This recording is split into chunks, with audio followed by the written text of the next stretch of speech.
So a lot has changed about Raiden since the last time her banner was available, and in this video I'm going to talk about crucial things like Hyperbloom Raiden and how good it is compared to her previous top meta builds, but I'll also show you the best value you can get right now out of Raiden Shogun.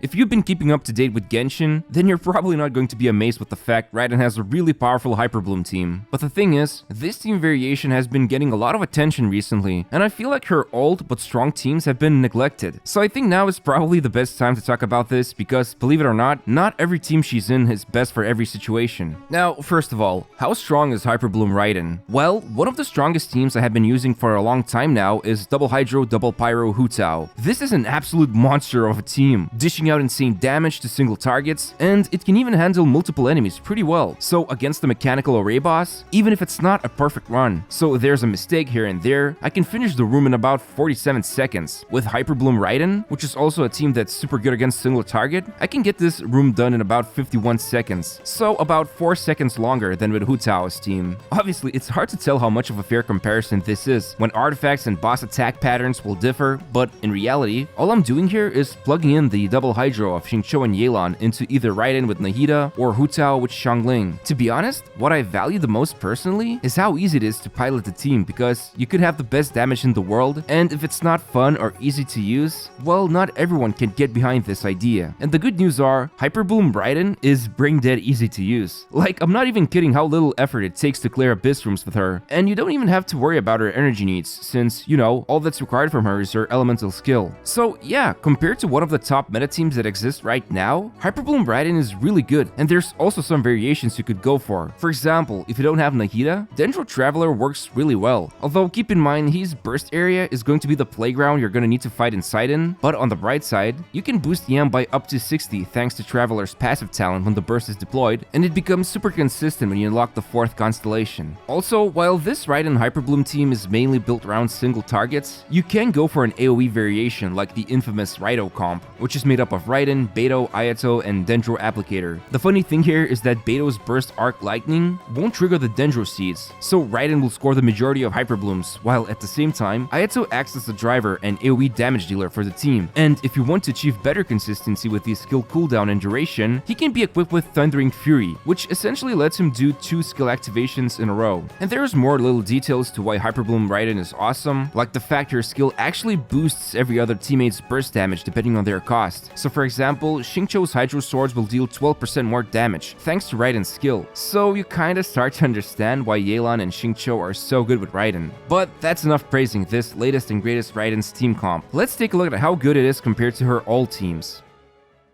If there was a contest for the most spectacular damaged Raiden team, then it would definitely be Hyper Raiden. I mean, let's face it, her constellations, her signature weapon Engulfing Lightning, and C6 Kujo Sara help Raiden easily achieve 500,000 slashes. I mean, it's exciting, but at the same time, the footage you're looking at is C3 R1 Raiden with C6 Kujo Sara and Kazuha, who's equipped with Freedom Sworn weapon. The thing is, this is the team archetype Hoyoverse definitely had in mind when designing Raiden, because the more you spend money on her, the bigger the numbers will be. On the other hand, these constellations and her signature weapon and C6 Kujo Sara simply don't matter to Hyperbloom Raiden. After all, using her burst in Hyperbloom teams is rarely a good idea, because she is fully built with EM, and if she's not causing bloom reaction damage, then her overall attacks hit like a wet noodle. Sure, you could argue that she can apply more Electro from her burst, but I haven't seen a case where that's needed for her Hyperbloom teams. And what's funny about this is that the low investment Raiden Hyperbloom team with Double Hydro can actually outperform low investment Hyper team. But on the flip side, there's not much room left for growth, since all you need to do is build EM on her, and unless it's a C2 Nahida who can turn those bloom reactions into critical damage, Elemental Mastery Raiden remains in a pretty constant state. Now when it comes to Hyper Raiden team, sure, at C0 with, let's say, fully refined the catch and using teammates like Fischl instead of C6 Sara, the damage is definitely lower compared to what I have currently, but as I said, there's a lot of room left for growth when it comes to Hyper Raiden teams. So in short, Hyperbloom Raiden is really easy easy to start with. You can build a budget team like Xingqiu, Dendro Traveler, and any flexible character like Layla or Beidou, slap on her double EM sets like Gilded and Wanderers, and equip her with Moonpiercer, which you can craft for free, and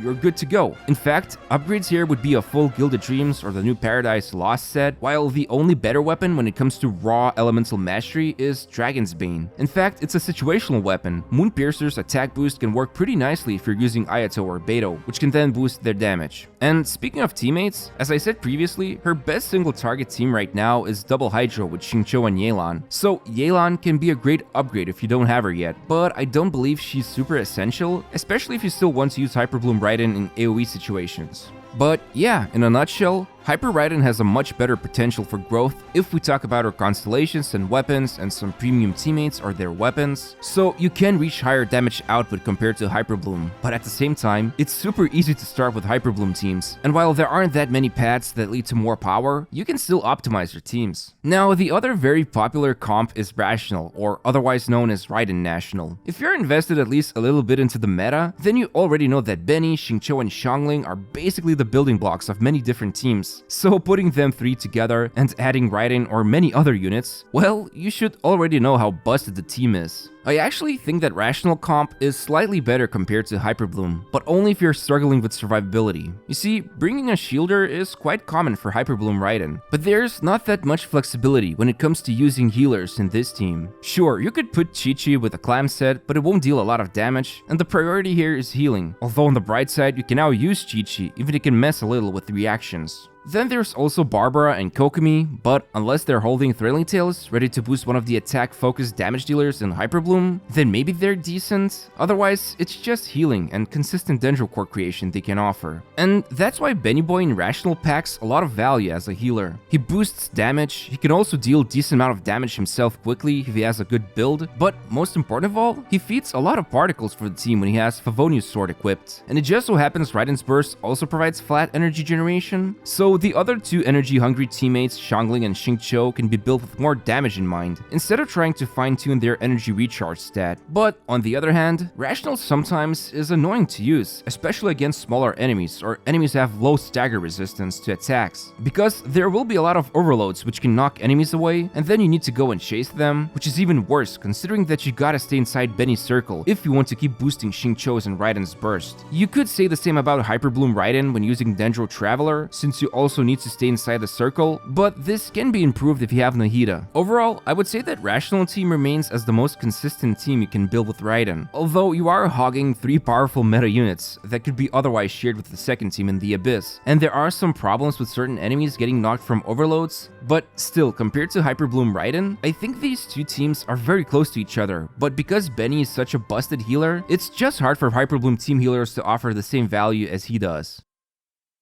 Listen, no matter how you look at it, Raiden has a lot of powerful team comps you can build with her. Right now, Hyperbloom is insanely good and super easy to use as well, which is funny because I'm not sure if the developers ever intended for her to become like this. I mean, all that's needed from her is the elemental skill, which you can level for the bonus damage it provides for other teammate bursts, but otherwise, the only hardest part is going to be finding some EM pieces to build her elemental mastery set. Speaking of which, the newest Paradise Lost artifact set is a slight improvement to Hyperbloom Raiden. Even with terrible luck I have here, which puts my Raiden's EM at around 930 when normally she has more than 1000. With this new set, her Hyperbloom reactions cause about 1000 to 2000 more damage. So even when these new artifacts are unoptimized, it's a nice way to boost her damage by a little. Still, when it comes to your precious resin, Paradise Lost artifacts are paired with a very niche set in the new domain, so it's still far more better to farm the Deepwood and Gilded Dreams domain, just because of how important it is to have Deepwood memories equipped on somebody when using Hyperbloom Raiden. And Gilded Dreams is a really good set for her nonetheless. But that's it for the video. I just wanted to talk about Raiden's top meta teams and each of their pros and cons. I'm just glad to see she's become such a diverse character because she truly brings a ton of value for every kind of account. Obviously, this game becomes super easy if you just build a big 5 units and then create comps around them, so don't feel pressured to pull for Raiden if you don't have her. All I'm saying here is that she has a great pull value and you can't go wrong if you decide to obtain her. Anyway, thanks for watching. I'd really appreciate if you could leave a like on this video and subscribe to my channel. Thanks for watching and see you soon. Oh, and happy holidays!